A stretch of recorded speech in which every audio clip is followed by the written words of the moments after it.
This weekend brought a political shockwave that Labour will struggle to spin away. A brand new poll, commissioned by the Institute of Research and Reforms, IRR, and conducted by Savanta for GB News, has exposed the depth of disillusionment sweeping through Labour's voter base. And the timing couldn't be worse for Sir Keir Starmer, whose fragile grip on public confidence is now visibly unravelling before his eyes. Let's break this down, but first, hit the like button and subscribe to the channel for more. According to the survey in UK adults between April 25th and 28th, Labour voters are more likely than any other political group to regret their choice in the 2024 general election. A staggering 29% of Labour voters now say they made the wrong decision at the ballot box. That's nearly 1 in 3. Put differently, almost a third of the people who trusted Starmer to lead the country are now having second thoughts, and we're barely 10 months into his administration. To make matters worse, only 64% of Labour voters say they still stand by their vote. That's the lowest level of voter confidence among all major political parties. For comparison, 83% of Conservative and Lib Dem voters still support their 2024 decision,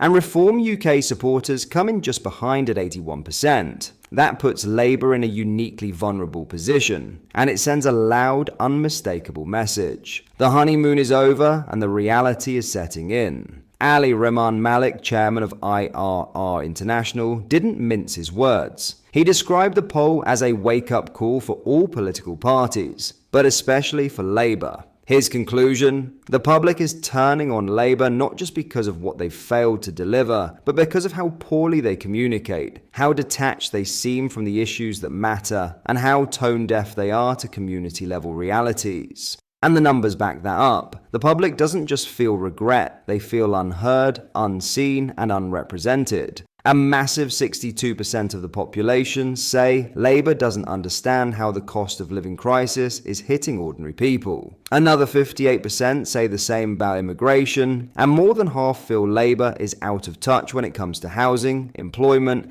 healthcare, and transport. These are not fringe issues. They are the building blocks of everyday life, and Labour is failing on every front. The problem is especially pronounced among older voters. 72% of those aged 55 and over say Labour fundamentally misunderstands how immigration is affecting their communities.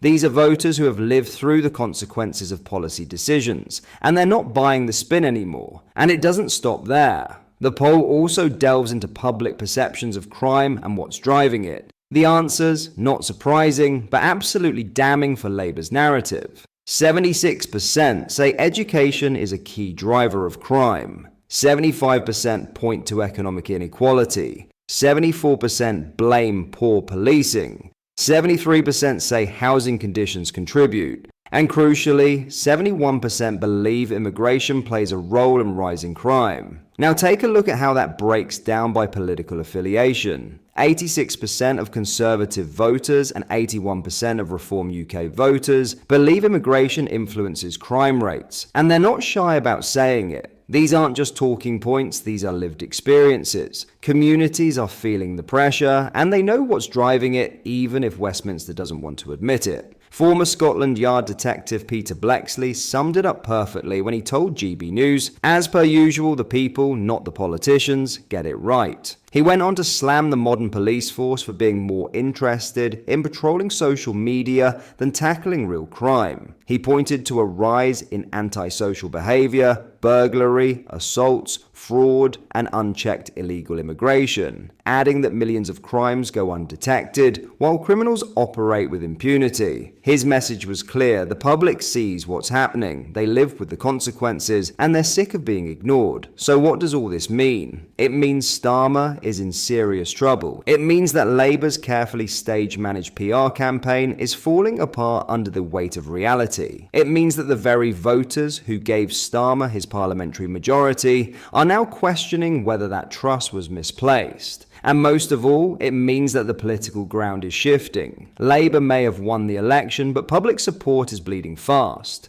Reform UK is gaining traction, voters are waking up. And unless Labour can urgently reconnect with real people, address real concerns, and deliver real results, 2024 may end up remembered not as their victory, but as the beginning of their downfall. One thing's clear. Saturday's poll wasn't just bad news, it was a siren, and Starmer better listen. In other news, Home Office officials fear that annual net migration will settle at around 525,000, significantly higher than the government's expected level of 340,000. This figure aligns with the high-end projections from the Office for National Statistics, according to internal assessments. The discrepancy is attributed to migrants staying in the UK for longer periods than previously anticipated, while the number of people leaving has been overestimated. Experts have said that the post-Brexit immigration system has fueled a surge in non-EU migrants who typically settle for longer periods in the UK. This trend is particularly evident among international students benefiting from the graduate visa scheme, which allows them to remain in the country for up to 2 years without securing employment. ONS data reveals that 50% of those arriving on study visas in 2021 transitioned to different visa types 3 years later, compared to just 9% of 2019 arrivals.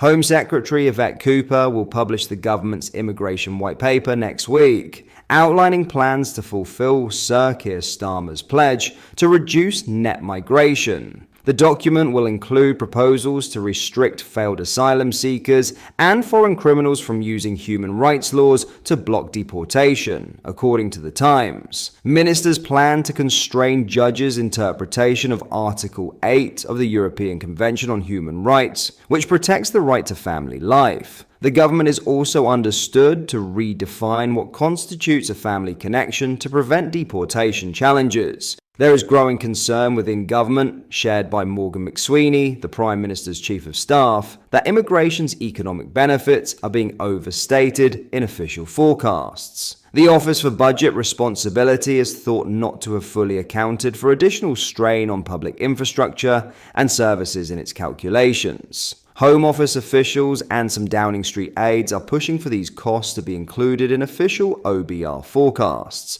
Experts warn that current economic models primarily capture migrants' early years in the UK, when they contribute most while using fewer public services. The Prime Minister has refused to set a specific target for migration reduction, though aides have informally discussed bringing net migration down to around 200,000 annually by the next election in 2029. What are your thoughts on what we discussed in today's video? Let me know down in the comments section below. If you've not yet already, make sure you do drop a like on this video and subscribe to the channel for more British content. Thank you, take care, goodbye.